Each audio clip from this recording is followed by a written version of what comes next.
Welcome back, boxing fans. This is off topic, but obviously this is on the precipice of a huge election in the States. We're seeing all kinds of stuff all over social media with Kamala Harris and, of course, Donald Trump. I was just watching a video with, what's her face? I can't remember her name, but you guys know who I mean. Black conservative female. Who has been trying to expose Kamala Harris's family misinformation, right? And it made me ask myself, what the fuck, man? Why is this constantly an issue with the Democrats, specifically black Democrats, right? This is the same thing we found with Obama, where his whole family history was secretive, right? And you find this stuff out and you think, how can you actually put a president in power when their history is so vague, when people don't want to talk about their history, where they try to whitewash, or in their cases, blackwash their history, right? All so that they can appeal to a certain demographic, right? Of course, Kamala said that she was Indian and a proud Indian. There's tons of shows with her cooking Indian food on Indian people's shows, pushing her whole Indian heritage, right? And then, of course, people say, well, she's Jamaican, so of course she's black. But those people are stupid, because Jamaica's history, is far more diverse than just black. You had Asian, you had Indian, you had white British people. So it was a very diverse culture. You look at Bob Marley as an example. His family had white blood in it, right? This is very normal in Jamaica to have mixed. My friends who I grew up with, his family was black and Indian mix, right? So when I hear this from people saying, oh yes, she's Jamaican, so obviously they have to be black. No, there's no obvious about it.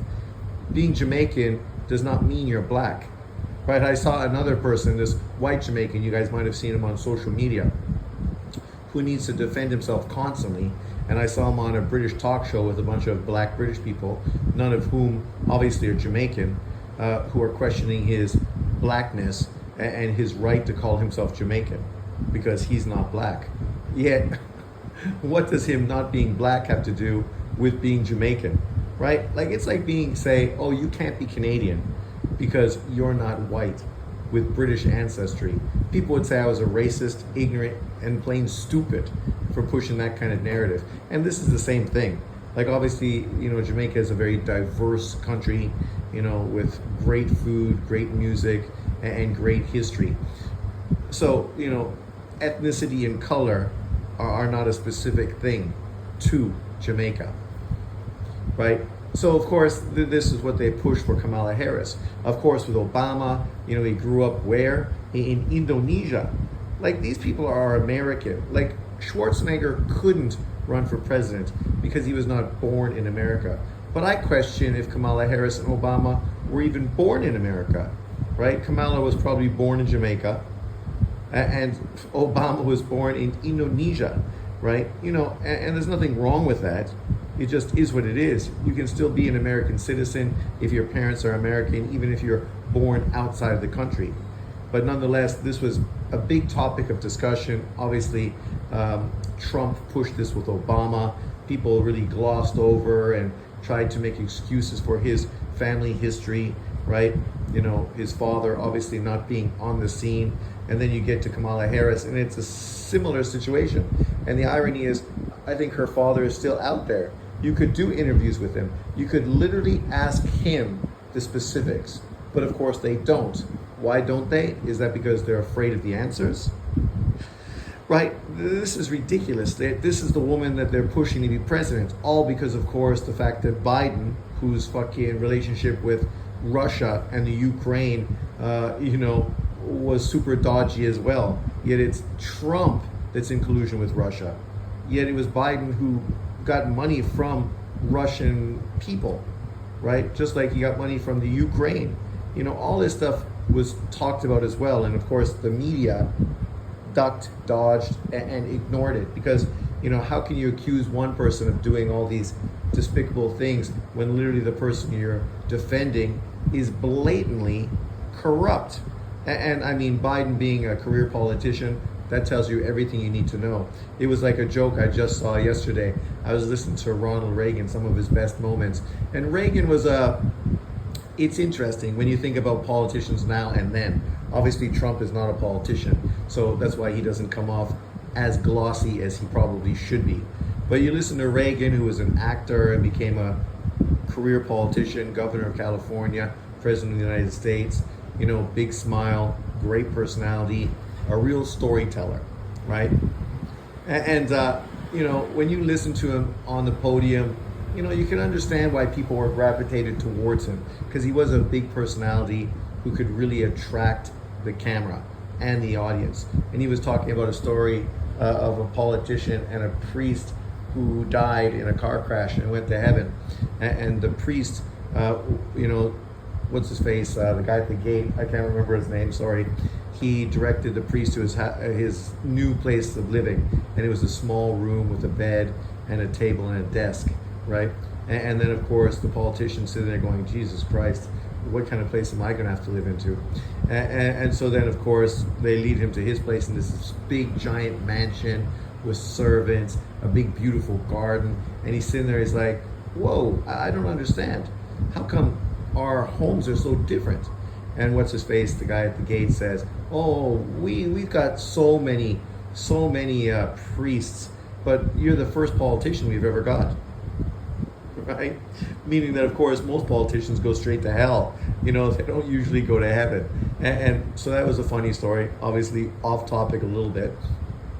But, you know, all of these things obviously come together, and it really makes you question, how do the public have so much faith in people where you don't even know their family history? We know Donald Trump's father and his history and the things he did as a businessman and as just a good man who helped people, right? These stories are out there. You know them. You don't need to search high and low for it. Whereas Obama's history is, who even knows? Kamala Harris's history, you know, this is a woman who, you know, was a mistress to a black California politician, right? So that tells you everything you need to know about her. Never had kids. But yet Trump is the one who's come through strong families. His kids are all very successful, and he really epitomizes, you know, family values, right? Yet this is the kind of thing they talked about Obama having, because of course that fit the narrative they're trying to push. Oh, Obama, Michelle, their 2 kids. Even though now you look at the kids, I don't know how they're doing, but are they being super successful? Are they walking in the footsteps that their parents set up for them? Are they great role models? Maybe they are. I'm not all up to the history of all this and what people are doing, because in truth, I don't care that much. Then you had, of course, the fact that Obama married a transgendered narrative that came out because there's no pictures of Michelle Obama as a kid. And I'm like, what do you mean there's no pictures of Michelle Obama as a kid? Like, again, you know, how are there no history to these people, right? It's not that complicated. They have family members, there's social media, you know, people went to school, there's yearbooks, there's all kinds of stuff that should be out there for people to find, to fact check and validate, you know, the narratives and the stories people push, right? And historically, politicians' families were really scrutinized, right? That's why you couldn't be a divorced father or divorcee and try to run for presidency, because then it'd be question about your family values, right? Your religious background, what kind of role model you were for the majority of people in America. Obviously, we've come a far away from that, where now religion doesn't mean anything, which is okay, because I'm not religious, so that's never been something that I sort of parked my bus on. But I do understand people's rights to have religion, and I do understand the whole moral compass to religion, as far as, you know, raising people that are respectful, you know, polite, law-abiding, and family, you know, oriented. So these are all positive things. You don't only get that from religion, but obviously religion is one thing that builds that, one aspect to developing and raising a good human being. Obviously there's more as well. strong family and other things, community and what else it may be. But I just saw this, and Candace Owens, she's the one who's been trying to expose the fact that Kamala Harris literally used a woman that's not even her grandma, just because she was black, to try to parade her as her grandma, even though now it's being reported that her grandma was white, right? Which, wouldn't be that much of a surprise. With money and wealth, you can understand that this would be the situation. Yet Kamala talks about how she's middle class. Yet she went to school in Canada, to a rich, prestigious fucking high school. But yet she was middle class. Obama also, rich as well, right? Obviously went to private schools and had a very good, childhood, being brought up properly.